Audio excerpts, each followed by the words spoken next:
Hello everybody, welcome to my first video essay on Aleister Crowley, the great beast, the prophet, and his ultimate invocation. Today we will touch on this ritual, what it consists of, where it comes from, and how it is still being used today.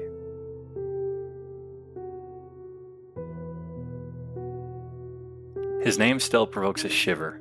Aleister Crowley, the self-proclaimed Great Beast 666, poet, mountaineer, and the most notorious occultist of the 20th century. While history remembers the scandalous headlines, his actual magical work centered on one profound and somewhat terrifying goal: personal spiritual revelation. At the core of his system, Thelema is a single pivotal attainment, the knowledge and conversation of the holy guardian angel. This isn't just an exercise in philosophy, it's a grueling, all-consuming magical operation. The method Crowley prescribed for the supreme work is codified in a small yet explosive document, Liber Samekh, or the Invocation of the Bornless One. It is an intense adaptation of an ancient exorcism, refashioned to be a bridge between the mortal self and the divine spark.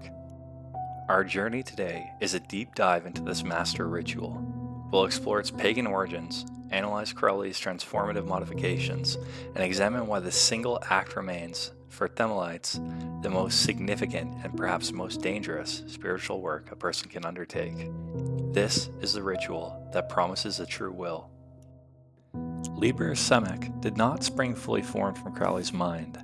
It has roots buried deep in Greco-Egyptian antiquity, specifically within the Greek magical Papyri, a collection of spells and rituals from the 2nd century BCE to the 5th century CE.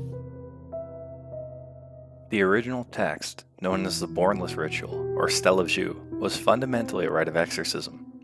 Its purpose was practical: to ward off malevolent spirits, purify the space, and grant the magician spiritual authority by invoking the terrifying headless deity known as Akephalos. This invocation is a masterful piece of magical literature. It begins with the words, "I am he, the bornless spirit, having sight in the feet, strong, and the immortal fire."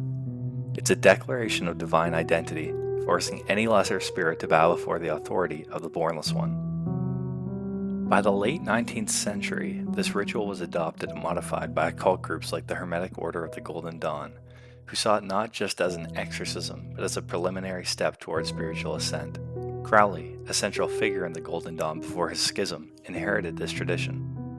But for Crowley, the ritual needed a new focus, one that aligned with the law of Thelema. "Do what thou wilt" shall be the whole of the law. He saw the Bornless One as a mask for the truest, highest self, the holy guardian angel. Liber Samekh is a ritual that makes this transformation explicit. The name Samekh is drawn from the Hebrew letter of the alphabet, which corresponds to the tarot card Temperance.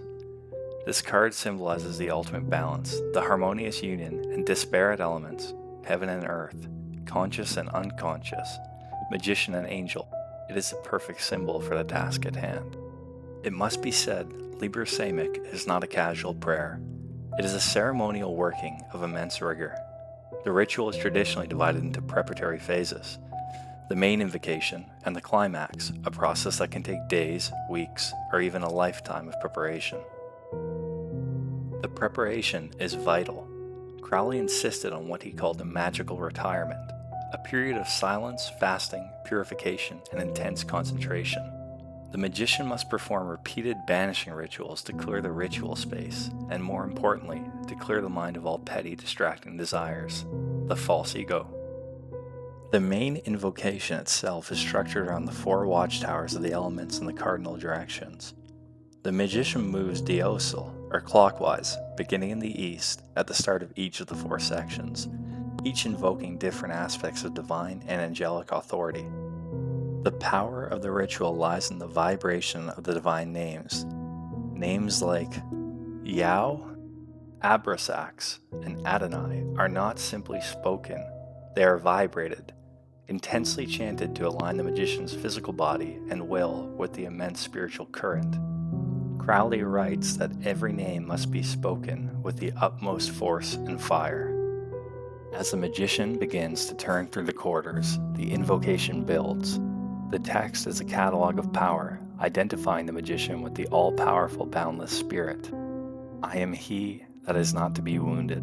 I am He that is truth. This is a psychological and spiritual reprogramming, stripping away the learned identity and replacing it with the inherent divine.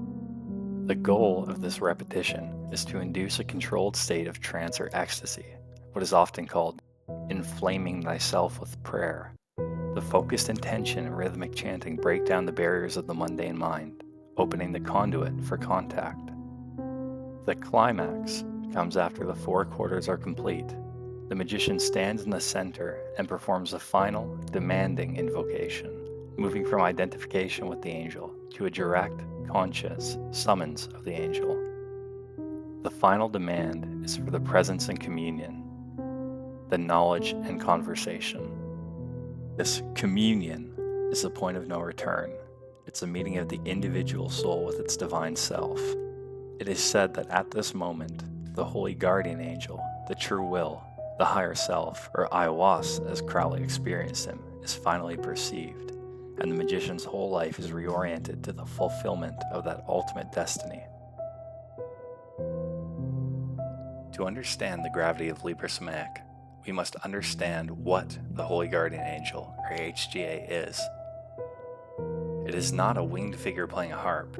Crowley defined the HGA as the true will, the soul's deepest, most essential purpose in the universe.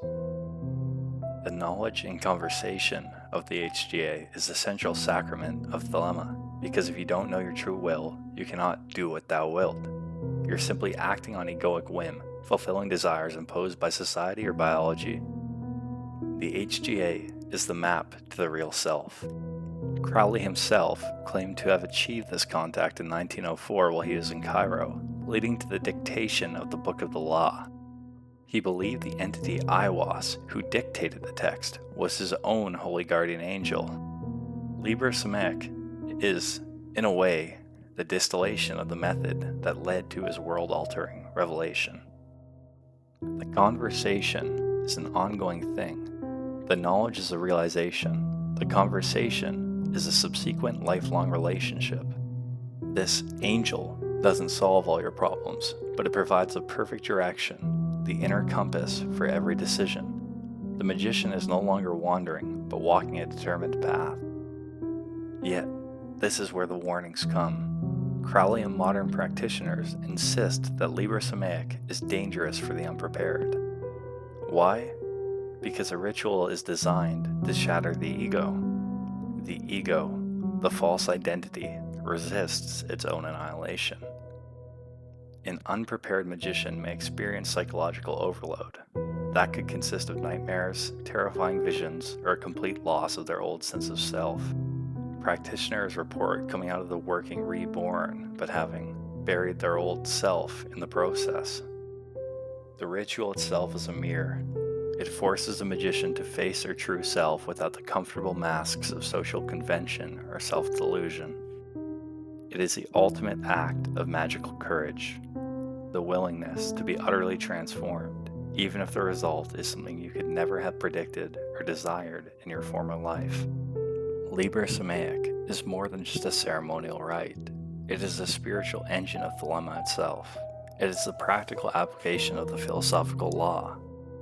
It demonstrates Crowley's unique genius, taking an ancient pagan ritual of protection and transforming it into a modern rite of radical self-discovery and destiny fulfillment. The ritual's legacy is immense. It stands as a testament to the belief that the ultimate spiritual attainment is internal, not external.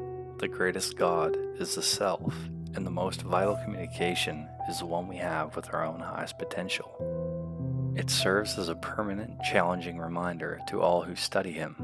Crowley's obsession wasn't with chaos or shock value, it was with illumination. He simply provided the most direct, most demanding path he could find to achieve it. The call of the Bornless One echoes across the aeons, a promise and a peril. It is a ritual of the one true word, know thyself. If you enjoyed this analysis of the great beast's most important work, please like and subscribe, as I'll be making more of this sort of content in the future. I would also appreciate it if you could leave your own critiques or insights in the comments below.